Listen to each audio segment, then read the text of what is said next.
अस्सलाम वालेकुम everyone, welcome back to another video. और इस वीडियो में बात करने वाले हैं बेबी डॉज कॉइन के बारे में। बेबी डॉज कॉइन एक बहुत ही फेमस प्रोजेक्ट है और पब्लिक ने इसको बहुत सपोर्ट किया है। खासकर इसकी कम्युनिटी जो है वो अक्सर इसको ट्विटर के ऊपर टॉप ट्रेंड में ले आती है और दूसरे प्लेटफार्म्स के ऊपर भी लाइक कॉइन गीको या फिर कॉइन मार्केट कैप और डिफरेंट प्लेटफार्म के ऊपर हम लोग जो है वो देख सकते हैं बेबी डॉज कॉइन को जो है वो टॉप रैंक के अंदर जब पब्लिक सर्च करती है तो टॉप ट्रेंड के अंदर जो हम लोगों को बेबी डॉज कॉइन भी नजर आता है। तो आज का जो मेन टॉपिक है वो ये है कि क्या बेबी डॉज कॉइन डिफरेंट जो है वो एक्सचेंजेस के अंदर लिस्ट हो सकता है और ख़ास इनमें एक एक्सचेंज है वो है बाइनेंस। तो कम्युनिटी को मैं ये चीज़ कहना चाहूँगा कि देखिए हम लोगों को जो है वो कुछ टाइम में जो है वो बेबी डॉज कॉइन ट्विटर के ऊपर टॉप 10 करता हुआ नहीं नज़र आया, ठीक है। और इसके अलावा दूसरे प्लेटफार्म पे भी देखा जाए तो हम लोगों को वैसे जो है वो बेबी डॉज कॉइन नहीं नज़र आया।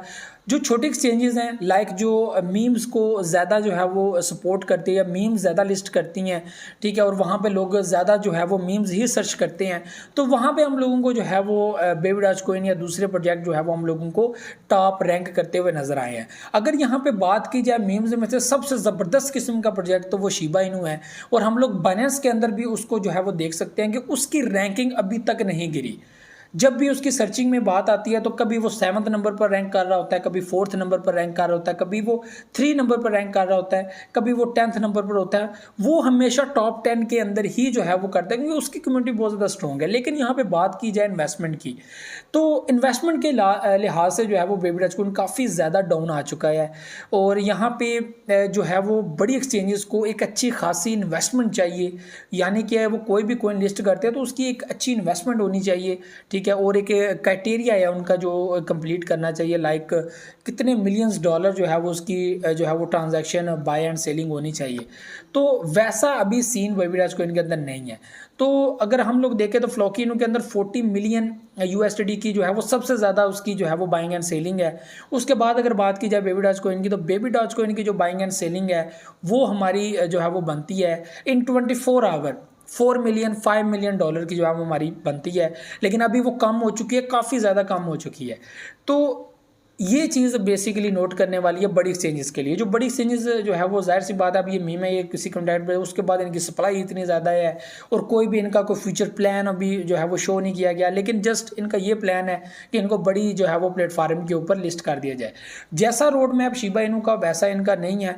बहरहाल ये कम्युनिटी स्ट्रॉन्ग है, इनकी कम्युनिटी इसको रन करती है, तो जैसे जैसे ये आगे बढ़ता जाएगा तो इसको काफ़ी ज़्यादा ज़ीरो किल करने की ज़रूरत है। तो कुछ ऐसी चीज़ें हैं जो इनको क्लीन करना पड़ेंगी, क्लियर करना पड़ेंगे, उसके बाद इसके चांसेस बन सकते हैं। आप लोगों को मैं एक मोटिवेशनल चीज़ बताता हूँ कि जब शिबा इनू यहाँ पर अवेलेबल था तो शिबा इनू के भी 7-0 जो है वो मार्केट में अवेलेबल थे। तो उसने जब 2020 के अंदर, तो 2020 में वो जैसे जैसे आगे बढ़ता गया तो उसकी जो वैल्यू है 7-0 से वो 5 में आ गई। 5 के बाद आप लोगों ने देखा जो मई के अंदर हम लोगों को दोबारा जो है वो एक डाउन ट्रेंड देखने को, लेकिन वो जो है वो 5-0 पे ही अवेलेबल था, 5 से नीचे नहीं आ रहा था। उससे वो ऊपर जाता गया और जो हम लोगों को अक्टूबर के अंदर एक ट्रेंड देखने को मिला तो एक 4-0 जो है वो हमारे शिबा इनू को मिलेगा और 49 बिलियन डॉलर की एक मार्केट कैप सेट की। अभी भी अगर शिबा इनू की बात की जाए तो 100 मिलियन डॉलर प्लस जो है वो इसकी buying and selling just in 24 hour है। तो आप लोग खुद इससे अंदाज़ा लगा लें कि इसकी जो है वो शिबा इनू की बाइंग एंड सेलिंग कितनी ज़्यादा। तो बेबी डॉज कॉइन को डिफरेंट बड़े बड़े प्लेटफार्म पे लिस्ट करने का एक तो फ़ायदा होगा कि और ज़्यादा पब्लिक का एतमाद एंड ट्रस्ट इसके ऊपर बहाल होगा। तो अभी बात ये है कि अब इनकी टीम को ज़्यादा से ज़्यादा बात करनी पड़ेगी डिफरेंट एक्सचेंजेस से, बड़ी बड़ी एक्सचेंजेस से, कि वो इस प्रोजेक्ट को लिस्ट करें और वो जो क्राइटेरिया मांगते हैं, जो जो चीज़ें मांगते हैं, जो जो गारंटीज़ मांगते हैं उनकी क्लियर की जाए, उनके शक व शुबात क्लियर किए जाएँ। ये जो है वो सर्टिक ऑडिट के अंदर भी जो है वो बेबी डॉज कॉइन अच्छा खासा रैंक कर रहा है, तो इसकी रिपोर्ट भी बड़ी ज़बरदस्त है, सब कुछ इसका क्लियर है। लेकिन इसको जो है वो एतमाद में लेना पड़ेगा कम्युनिटी को कि मज़ीद इसके अंदर इन्वेस्टमेंट हो और ज़्यादा से ज़्यादा इसके अंदर हो और रोड मैप जो है वो इसका क्लियर किया जाए और रोड मैप के हिसाब से पब्लिक जो है वो ज्वाइन करती है सारे प्रोजेक्ट को। तो शिबा इनू को भी अब अगर पब्लिक ज़्यादा इन्वेस्टमेंट के हिसाब से फॉलो कर रही है ना तो वो रोड मैप के हिसाब से कर रही है कि इनका रोड मैप बड़ा क्लियर और जो जो चीज़ें ये कर रहे हैं और नेक्स्ट ये प्ले टू अर्न गेम में आ रहे हैं।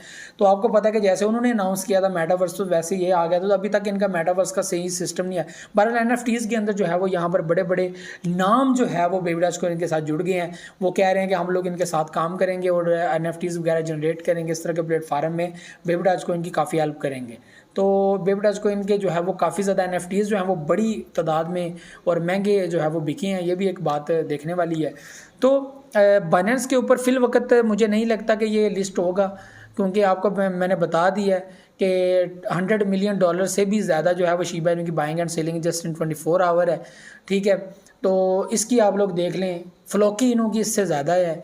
तो ये कुछ क्राइटेरिया होते हैं, कुछ चीज़ें होती हैं, जाहिर सी बात है उनको भी पैसा जो है वो चाहिए होता है, एक्सचेंजेस को भी, कि ज़्यादा से ज़्यादा पब्लिक जो है वो बाइंग एंड सेलिंग करे।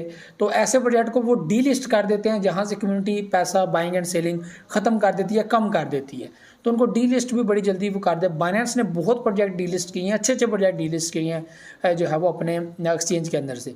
तो ये भी चीज़ देखने वाली होती है। तो ये एतमाद बहाल ना, बाकी उन लोगों को भी आइडिया इस चीज़ का, बेबीडॉज कोइन का, जितनी इसकी कम्युनिटी स्ट्रॉन्ग है तो डेफिनेटली अगर बड़ा प्लेटफार्म इसको आहिस्ता आहिस्ता दूसरे प्लेटफार्म जैसे वही ग्लोबल और दूसरे एक्सचेंजेस को एक्सेप्ट कर रहे हैं, बाकी कोइंस को भी एक्सेप्ट कर रहे हैं, तो ऐसा जो है वो एक्सचेंज अगर इसको एक्सेप्ट करते जो है वो जाते जाएंगी तो चांसेस रहेंगे बेबीडॉज कोइन हम लोगों को जो है वो अच्छा एक रैंक करता हुआ नजर आएगा। बाकी अभी काफ़ी इसकी स्ट्रगल है, काफ़ी इसकी जो है वो सप्लाई है, जो मेन इसका इशू है उसको भी कम होना चाहिए, इसके ऊपर काम करना चाहिए, बर्न पोर्टल, इस तरह की सारी चीज़ें, और कम्युनिटी को अपने एतमाद में लेना, ख़ास इन्वेस्टर को। कम्युनिटी तो है, मैं भी सपोर्ट करता हूँ, सारे करते हैं, लेकिन इन्वेस्टमेंट के लोग खुल के इन्वेस्टमेंट करें। लाइक आपको पता है कोई बंदा 10-20 USD से ज़्यादा इन्वेस्टमेंट नहीं करता, उसकी रीज़न क्या है कि उनको ट्रस्ट नहीं है, उनके लिए ये सिर्फ और सिर्फ रिस्की प्रोजेक्ट्स हैं कि वो एक टाइम पे अगर उनको नुकसान भी हो जाए तो कोई मसला ना हो। तो बड़े बड़े वेल्स हैं वो अचानक से एंट्रीज लेते हैं और अचानक से एग्जिट ले लेते हैं, जिससे जो है वो अप एंड डाउन अचानक से आ जाता है और वो कहीं कहीं टाइम फिर डाउन ही रहते हैं। तो अभी आप लोग देख सकते हैं ज़्यादा लोग प्रेफर कर रहे हैं कि वो मार्केट से प्रोजेक्ट को उठाएं जो इस वक्त डाउन चाह रहे हैं। तो ये सारी चीज़ें थी जो आप लोगों से शेयर करनी है। वीडियो को लाइक शेयर को लाजमी कीजिएगा, अपना फीडबैक लाजमी दीजिएगा, दुआ में याद रखिए, अपना बहुत सारा ख्याल रखिएगा। अल्लाह हाफ़िज़।